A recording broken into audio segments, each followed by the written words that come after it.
Thanks, everybody. My name is Kyle Elliott. I work for the City of Kansas City, Missouri. I'm a long-range planner for everything north of the Missouri River. So that's about 120 square miles of area that I cover. What we're going to talk to you today real quick about is how that area is developing. We're going to talk about some patterns that have happened and are going to happen, some known projects that are going on, and some of the challenges we're having in that area as we go forward. As the area has developed up here, what I basically deal with is 6 school districts, 5 of them primarily. I deal with Kearney a little bit. That's a map of the school districts. That's a map of the areas that I deal with as well. This area came into the city at about 1950, at least the area between the river to Englewood Road. After that, 2 other annexations happened in 1962 that got the majority of the Northland in there as well. At that time, the development pattern had basically followed 3 corridors. It followed the I-29, the 169 corridor, and the I-35 corridor. It basically happened because of the interstates as well as some water lines that extended up through there. What I'm going to run through real quick is the permit history. So housing permits that have issued since 1970, they're going to be by decade. So each click you're going to see those permits that issued by decade. This is what it looked like in 1970. The number up top are the number of permits that were issued during that decade. There we go. Sorry, that's the next one. You'll see where they've still kind of followed those corridors, but they haven't filled in between. Getting a little more pattern up to 169, basically along the I-29 corridor as well. And here's where we saw the majority of the growth over on the east side. A lot of that happened in the Shoal Creek Valley over in Liberty, but a portion of it did occur in North Kansas City as well. The whole time that number of permits has gone up dramatically. What that looks like as far as people coming up here as well, it's a very similar pattern. It's a little harder to tell here. The blue outline is the North Kansas City School District itself. The number on the bottom is the population within there. What you'll see, and I guess I should explain the map a little bit, red is areas where we've lost population. Blue is areas where we've gained it. The whole time this district has gained population, but you can see where it's kind of migrated in and out. The number on the bottom, once again, still goes up. The interesting thing about the last slide is in almost all of those, with the exception of a few, you've still got growth in all of those areas. So down in the first annexation area, like I mentioned, the southern part of your school district, you're actually seeing growth, which you guys probably know that better than I do. And we're seeing that from all over the portions of Kansas City as far as the metro as well.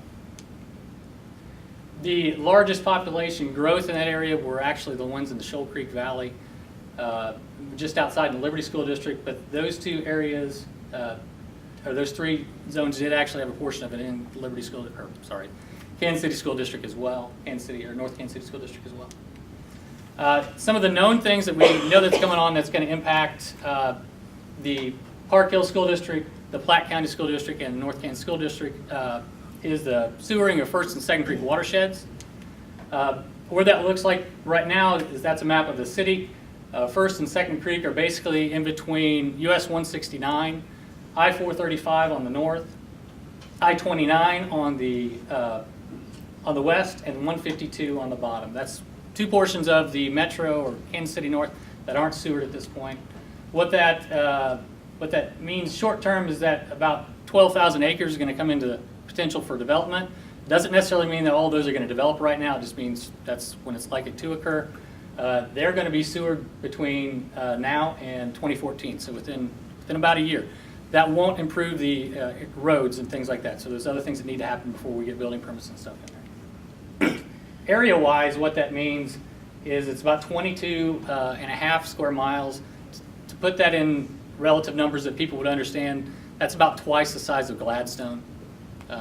Portion of that's actually in the North Kansas City School District. Those are the blue lines that shoot down through there.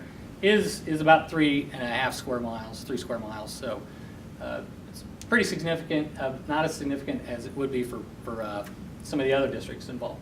What that means population-wise is anywhere between 130,000 people in those watersheds and 62,000 people. It's going to be closer to 62. It's going to be in between 62 and 70 based on the development pattern that Kansas City North has had throughout the past couple decades. What that means for North Kansas City School District is anywhere between 6,000 to 12,000 people. That's the area highlighted that's basically going to come in. What that means for student-wise is for the Platte County School District, you're going to get around 9,000 students. For Smithville, you're going to get around 2,700. For Park Hill, you're going to get almost 1,100.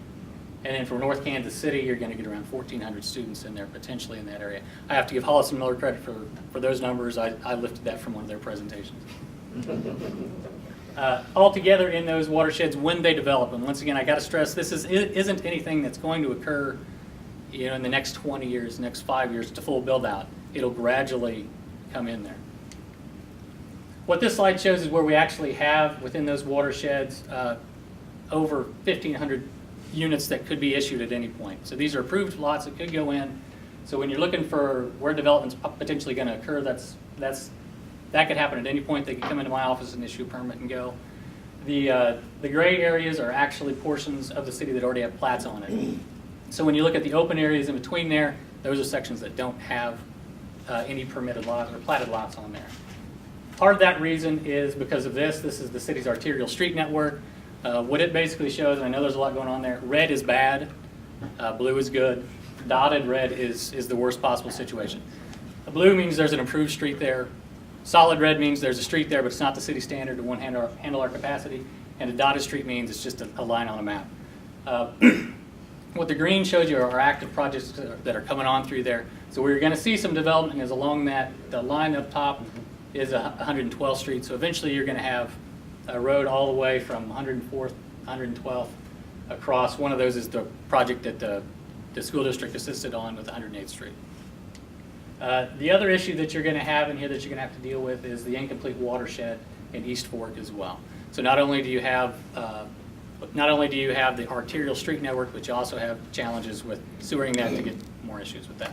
With that, that's my last slide. I ran through about 40 minutes of stuff in about 10 minutes. So if you have questions, I'll take them.